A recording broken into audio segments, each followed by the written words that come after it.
Let us begin with the sensation of the city. Not the skyline, not the lights, but the feeling in the gut. It is 600 p.m. on a Friday. We are standing in a crowded subway car, or perhaps jostling our way through a busy street, or standing in a bar where the music is just a little too loud to hear our own thoughts. The air is thick with the heat of other bodies.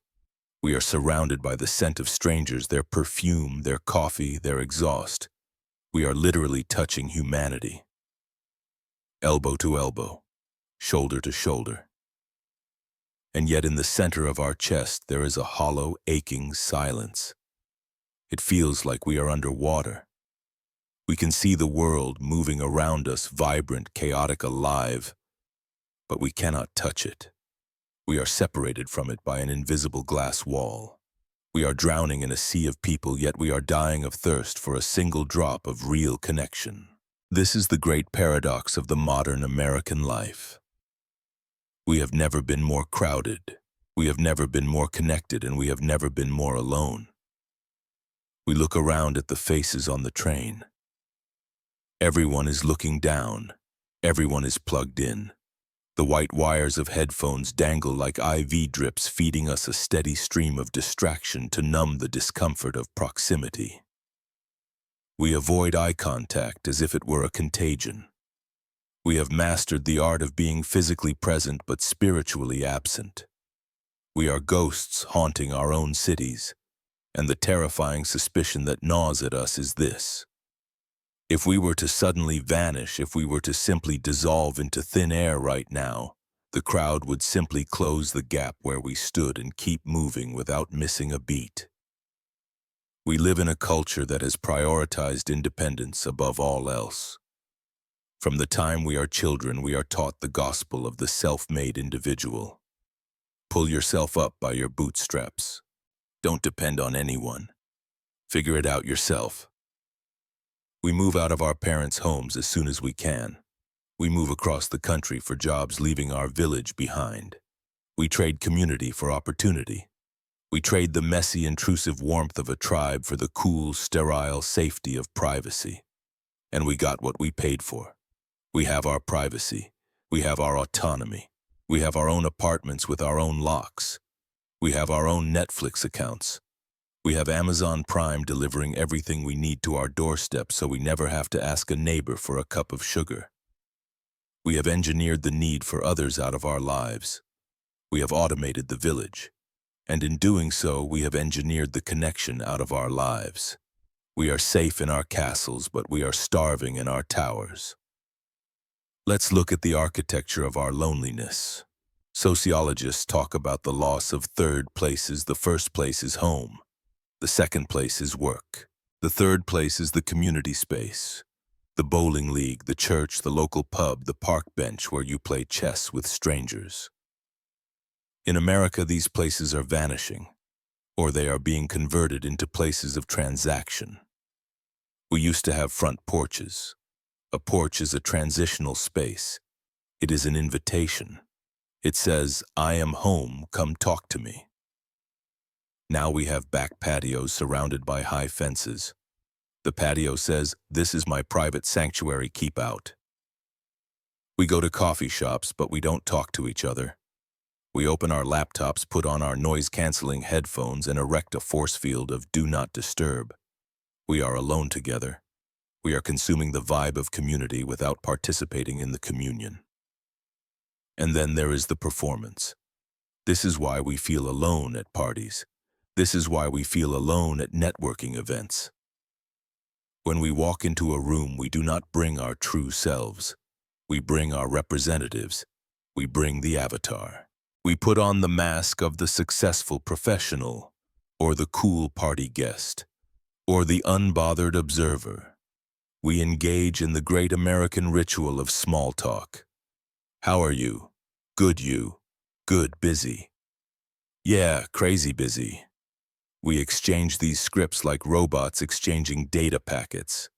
We are terrified to say, "Actually, I'm deeply sad today," or "I feel really lost," or "I'm terrified I'm not going to make rent." We are terrified that if we drop the mask, we will be too much. We will be a burden. So we keep the mask on. We smile until our facial muscles ache. And here is the tragedy. Even if people like us, even if they laugh at our jokes and ask for our business card, we still feel lonely.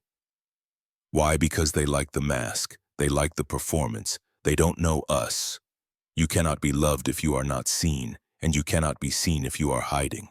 The loneliness you feel in a crowd is the loneliness of the actor on stage who is being applauded by 1,000 people, but who knows that none of them know his real name. We must also talk about the digital crowd. This is a new form of torment. We carry a crowd in our pockets. We open Instagram or TikTok and we are instantly surrounded by thousands of voices, faces, opinions, and lives. We see our friends at parties we weren't invited to. We see strangers living lives that look better, richer, and happier than ours. We feel the fear of missing out, FOMO, which is really just the primal fear of exclusion. This digital crowd gives us the illusion of connection without the nutrition of connection. It is like eating cardboard. It fills your stomach, but you die of malnutrition. We have parasocial relationships. We feel like we know the podcaster, the influencer, the celebrity. We listen to them for hours. We know their coffee order, but they don't know we exist. It is a one-way street. We are broadcasting, but we are not received. We are consuming intimacy, but we are not creating it. But let's go deeper. Let's go to the spiritual root of this feeling. Why does the crowd make us feel more alone than an empty room? Because the crowd acts as a mirror to our separation. When you are alone in nature, the trees do not judge you. The ocean does not ask you what you do for a living. The mountain does not care if your outfit is trendy. You can just be. You merge with the landscape. But when you are in a crowd of humans, the ego kicks into hyperdrive. The social survival program turns on. You immediately start comparing. Am I as good looking as her? Is he more successful than me? Do I fit in? Is everyone looking at me? Am I taking up too much space? The crowd triggers our core wound of separation. We see other people as separate entities, as competitors, as judges. We feel like a drop of oil in a bucket of water, surrounded but not mixing. This is the illusion that Alan Watts spoke of, the skin-encapsulated ego. We hallucinate that we are a tiny little me inside a bag of skin fighting against a hostile universe of them. As long as we view the crowd as them, we will always be alone. And there is a darker truth we must confront. Sometimes we use the crowd to hide from ourselves. We go out, we go to the bar, we go to the festival, not because we want to connect, but because we cannot bear to be alone with our own thoughts. We want the noise outside to drown out the voice inside. We want the distraction. We want to be swept away, but the distraction doesn't work. Being in a crowd when you are trying to run away from yourself is like being in a hall of mirrors. You see your own emptiness reflected in 1,000 faces. You realize that no amount of noise can fill the void inside. You realize that you can be surrounded by 1,000,000 people, but if you have abandoned yourself, you will always be lonely. You are lonely because you are not there with you. We are also suffering from touch starvation. We are primates, we are mammals, we are built for touch. For millions of years we slept in piles for warmth. We groomed each other, we held each other. Now we live in a touch-free society. We have personal space bubbles. We don't hug people unless we know them well. We don't touch strangers. We fear litigation. We fear being creepy, but the body knows, the skin hungers. When we are in a crowd, bumping into people but never actually connecting, the body gets confused. It feels the proximity but registers the rejection. It creates a dissonance in the nervous system. We are so close yet so far. So how do we break the glass wall? How do we stop starving in the middle of the feast? The first step is to drop the script. We have to be willing to be the first one to stop performing. We have to be the glitch in the matrix the next time you are in an elevator or a line at the grocery store or a party and someone asks, "How are you, mate?" Try telling the truth. You don't have to trauma dump, you don't have to make it heavy, but you can be real. I'm actually a little tired today. I'm feeling a bit reflective. Honestly, parties make me a little nervous. Watch what happens. You will see a look of shock and then relief wash over their face. You will see their shoulders drop, because they are tired of performing too. Everyone is tired. They are just waiting for someone else to go first. They are waiting for permission to be human. Vulnerability is the diamond drill that cuts through the glass wall. If you want connection, you have to risk rejection. You have to show the soft underbelly. You have to say, "I am here and I am imperfect."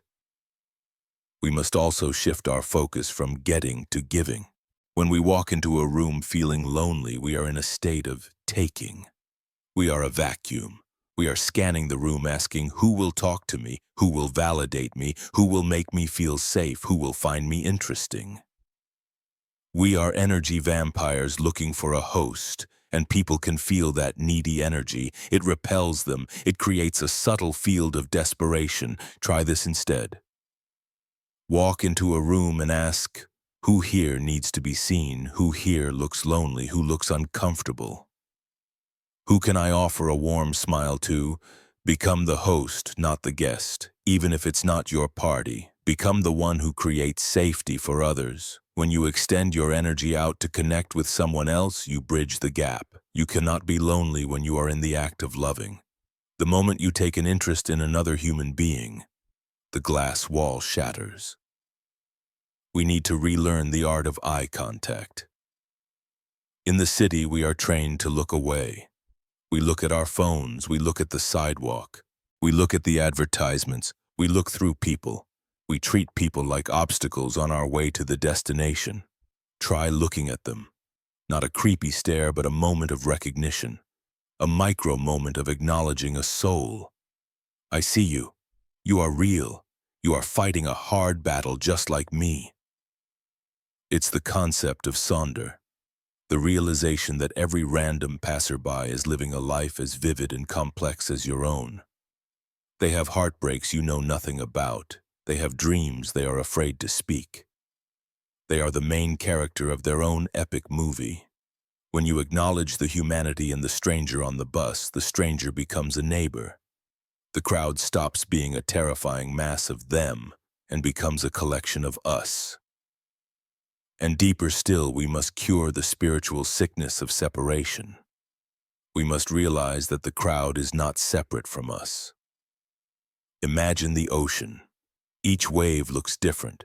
Some are big, some are small, some are frothy, some are smooth. But they are all just water. You are a wave.